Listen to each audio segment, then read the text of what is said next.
नमस्कार, आप देख रहे हैं फॉलो अप। मैं हूं सन्नी सारद और हमारे साथ हैं हमारे सहयोगी मनोज पांडे। आप सभी को पता है कि आज केंद्रीय गृह मंत्री अमित शाह झारखंड में थे। कल ही शाम को वो रांची पहुंच चुके थे और आज सुबह वह रांची से चाईबासा गए थे और चाईबासा में उन्होंने किस तरह से हेमंत सोरेन की सरकार पर निशाना साधा।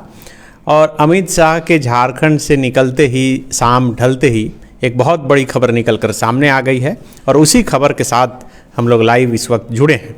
आप सभी को पता है कि सरकार वाले मामले में जो पिछले दिनों कोलकाता में कैश के साथ झारखंड कांग्रेस के 3 विधायक इरफान अंसारी, नमन विक्सल कोंगाड़ी और राजेश कच्छप, ये तीनों कैश के साथ गिरफ्तार हुए थे और उसके बाद कई महीनों तक वो कोलकाता में रहे और वो फिलहाल तीनों झारखंड में हैं।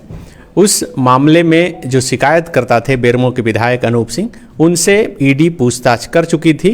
अब बारी है तीनों विधायकों की, तो वो बारी जो है अब आ चुकी है। आज ईडी ने तीनों विधायकों को जो है नोटिस भेज दिया है, सम्मन कर दिया है। अब तीनों विधायक इरफान अंसारी, राजेश कच्छप और नमन विक्सल कोंगाड़ी, तीनों को बुलावा भेजा है। इसी मसले पर डिटेल बात करेंगे। हमारे साथ हमारे सहयोगी मनोज पांडे हैं। मनोज जी, बताइएगा कि ये तीनों विधायकों को जो नोटिस भेजा गया है, क्या एक साथ पूछताछ के लिए बुलाया गया है कि अलग अलग बुलाया? नहीं, सभी को अलग अलग दिन बुलाया गया है, क्योंकि अनूप सिंह के कंप्लेन में ये तीनों आरोपी हैं। तो तीनों आरोपियों से पहले तो अलग अलग पूछताछ होगी। उसके बाद फिर ईडी को अगर लगेगा कि नहीं इकट्ठा फिर बैठा के पूछताछ किया जा सकता है तो वो भी करेगी ईडी। लेकिन ये तय था, चूँकि कंप्लेनेंट के द्वारा जब कंप्लेन किया गया था और अनूप सिंह से उस संबंध में बातचीत हो चुकी है, तो अब उसका क्रॉस वेरिफिकेशन इन 3 विधायकों से होगा।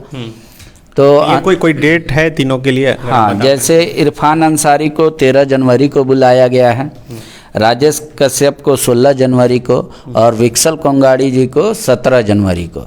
ये तीनों विधायकों को अलग अलग डेट में बुलाया गया है। पहला इरफान अंसारी जो 13 जनवरी को। जो दर्शक अभी हमारे साथ लाइव जुड़े हैं उन्हें बता दें कि ईडी ने कांग्रेस के तीनों विधायक जो कैश के साथ कोलकाता में गिरफ्तार हुए थे, उन्हें पूछताछ के लिए बुलाया है।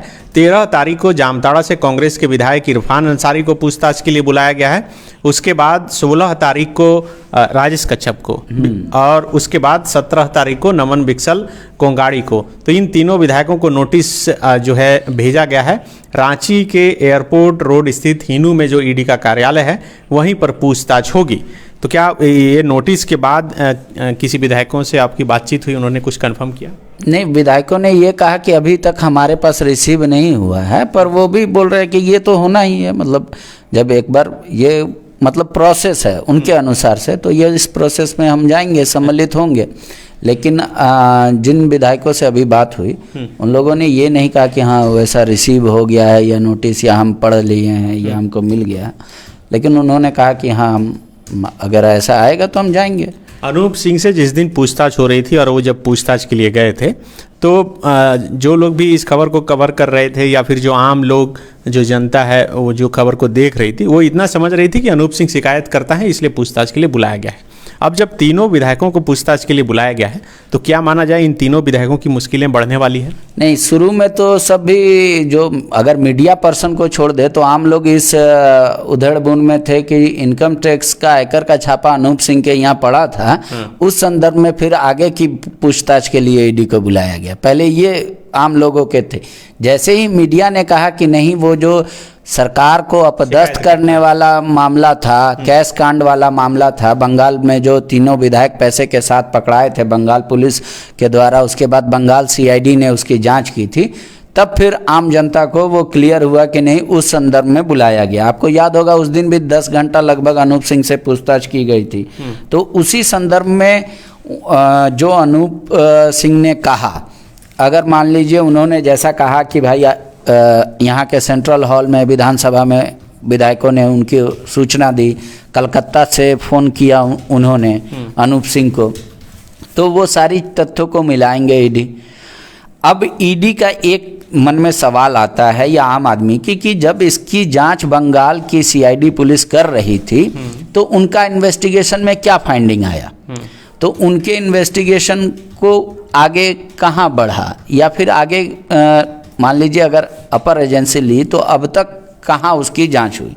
तो वो जो समझ में आया, बंगाल की जो सीआईडी पुलिस है, जो इन लोगों का बेल पिटीशन हुआ था, उस समय इस तथ्य को उस तरीके से नहीं रख पाए, या अपनी बातें जो बंगाल सीआईडी ने कही, कोर्ट ने उसको बहुत उचित नहीं माना, लिहाजा इन लोगों को बेल हुआ।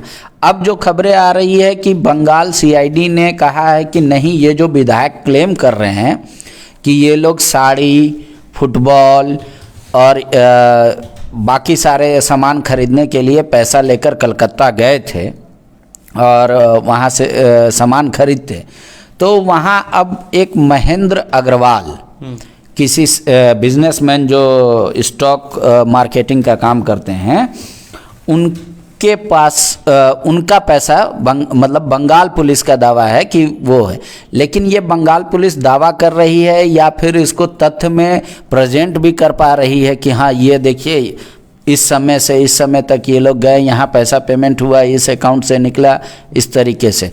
तो अभी तक जो मतलब खबर के अनुसार, हालांकि ये पुख्ता है या नहीं है, तो आखिर पैसा जो था, जब विधायक दावा कर रहे हैं कि हमारे पैसे थे 48 लाख रुपए, तो तीनों विधायक जितना जितना बताए हैं कि इतना पैसा मेरा, इतना पैसा विक्सल का, इतना पैसा राजेश कश्यप का, वो लोग अपना हिसाब देंगे। लेकिन वाकई में क्या सरकार को अपदस्थ करने की तैयारी थी, इस बात की जांच होगी।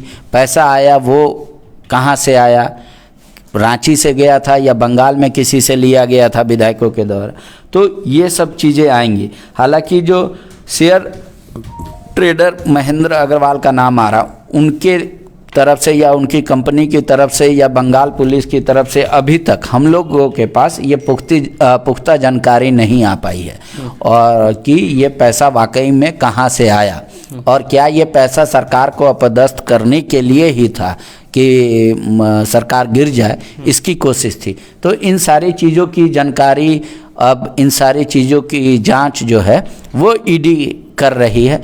तो पहले कंप्लेनेंट से पूछ लिया, अब जो आरोपी हैं उनसे पूछताछ होगी। तो उसी संदर्भ में बुलाया गया है 13 जनवरी को इरफान अंसारी को, 16 को राजेश कश्यप को और विक्सल को 17 तारीख को। तो विक्सल कोंगाड़ी जी 17 तारीख को वो जाएंगे, मतलब सभी विधायक जिनसे बात हुई वो कह रहे हैं कि अगर वैसा कोई सम्मन आया या नोटिस आया तो हम जाके ईडी में भी अपनी बात को रखेंगे। उनका दावा है कि हम लोग नहीं चाहते हैं हेमंत सोरेन की सरकार गिरे, और हमने ऐसा कोई काम नहीं किया है जिससे हेमंत सोरेन की सरकार गिराने की हमारी कोई कोशिश या मंशा हो।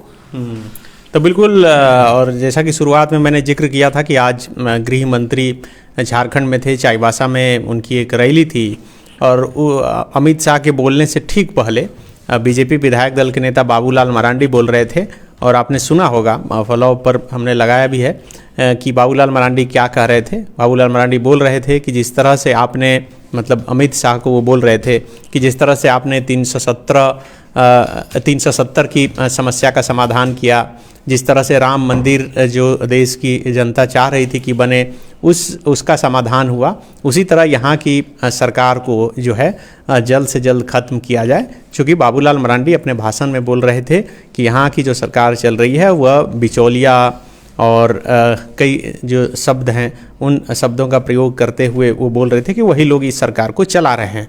तो खबर यही है अभी सबसे बड़ी खबर, और जिसकी जानकारी देने के लिए हम लोग लाइव हुए हैं कि सरकार गिराने की साजिश के मामले में जो कैश पकड़ा गया था बंगाल में कांग्रेस के तीनों विधायकों के पास, उस मामले में ईडी ने कांग्रेस के तीनों विधायकों को सम्मन किया है, नोटिस किया है और तीनों को पूछताछ के लिए बुलाया है। 13 तारीख को इरफान अंसारी को बुलाया गया है, 13 जनवरी को।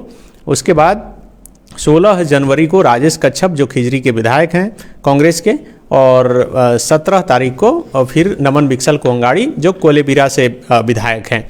तो अब इनकी पूछताछ में क्या कुछ बातें निकल कर सामने आती है, यह भी देखना बड़ा दिलचस्प होगा। तो अब थोड़ा इंतज़ार करना होगा, लेकिन कहा जा सकता है कि अमित शाह के दौरे के बाद जिस तरह से 2024 चुनाव का जो वो शंखनाद कर गए हैं, अब झारखंड की राजनीति फिर से जो है गर्मा गई। मतलब माना जा रहा था कि नया साल में सब कुछ ठंडा ठंडा चल रहा है, अब इस सम्मान के बाद लग रहा है कि राजनीति फिर जोर पकड़ने लगेगी।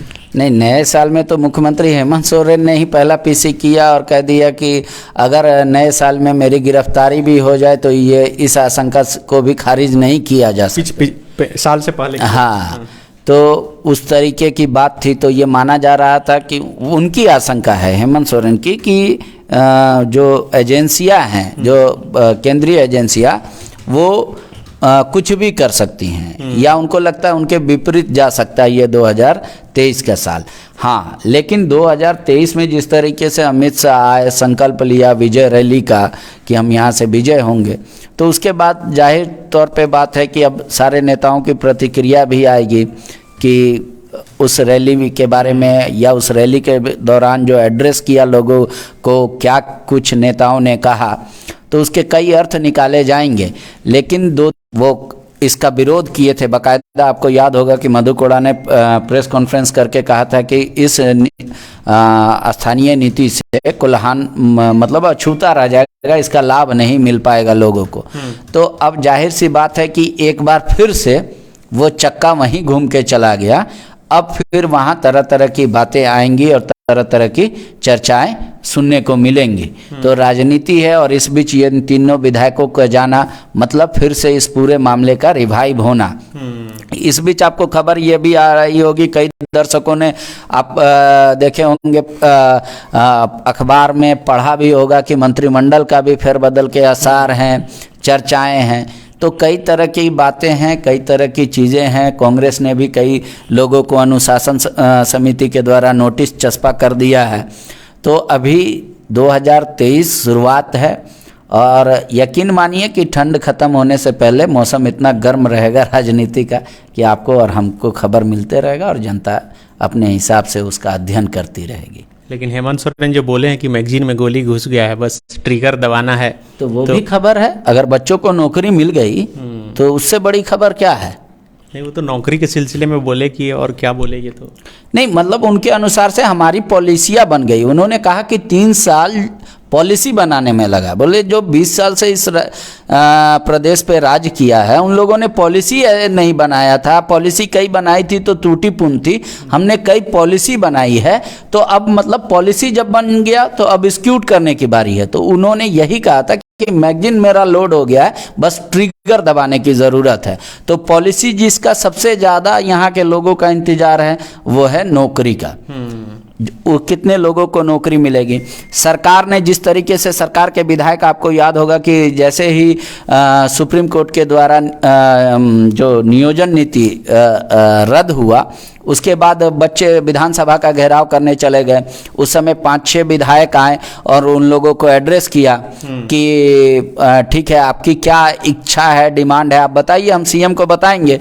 तो उन लोगों ने, बच्चों ने, जो छात्र आंदोलन कर रहे थे, उन्होंने सबसे पहले यही कहा कि भाई आप सरकार इस फैसले के खिलाफ, मतलब हाई कोर्ट का, सुप्रीम कोर्ट ना जाए, सिंगल से डबल बेंच ना जाए, बल्कि एक अलग से नीति बना दे। तो सरकार ने कहा कि ठीक है, हमने, मतलब वहाँ के विधायकों ने आश्वासन दिया कि ठीक है, हम इसके खिलाफ सुप्रीम कोर्ट नहीं जाएंगे, इस फैसले के खिलाफ हम लोग जल्द बना लेंगे नियोजन नीति। दूसरी बात, जो एकेडमिक कैलेंडर है हर जगह का जारी होने का, तो हाई कोर्ट के आदेश के बाद आपको याद होगा कि जेपीएससी का भी मार्कशीट अपलोड कर दिया गया, सब कुछ कर दिया गया। तो अब जो बात है कि जब सब पॉलिसियाँ बन गई, अभी मुख्यमंत्री एड्रेस कर रहे थे पासिंग आउट परेड में, उन्होंने कहा कि राज्य के जो पुलिसकर्मी हैं उनके लिए मेडिकल फैसिलिटी अलग होगा, मतलब वो पॉलिसी पे बात हो रही है। आज अधिवक्ताओं से बात करके उनके बारे में कहा कि हम आपके हेल्थ बीमा के भी, तो इस तरीके की पॉलिसी जो है वो राज्य के हर वर्ग के लिए, वो उनका कहना है कि हम बना चुके हैं, बस 2023 एग्जीक्यूट करने की देरी है। तो वही है कि जैसे एग्जीक्यूट होगा मतलब ट्रिगर फायर दब जाएगा। तो बिल्कुल एक तरफ जो है मैगजीन में गोली लोड हो चुकी है, ट्रिगर दबाना है, और दूसरी तरफ से लग रहा है कि ट्रिगर अब दबना शुरू हो चुका है। अब देखना होगा कि अब इससे किसको लाभ और किसको हानि होता है। तो इंतज़ार कीजिए। अब 13 तारीख तक, मतलब आज से जब हम लोग बात कर रहे हैं, 7 तारीख है, 13 तारीख को बुलावा आया है। इरफान अंसारी को सम्मन किया गया है, नोटिस भेजा गया है, पूछताछ के लिए बुलाया गया है।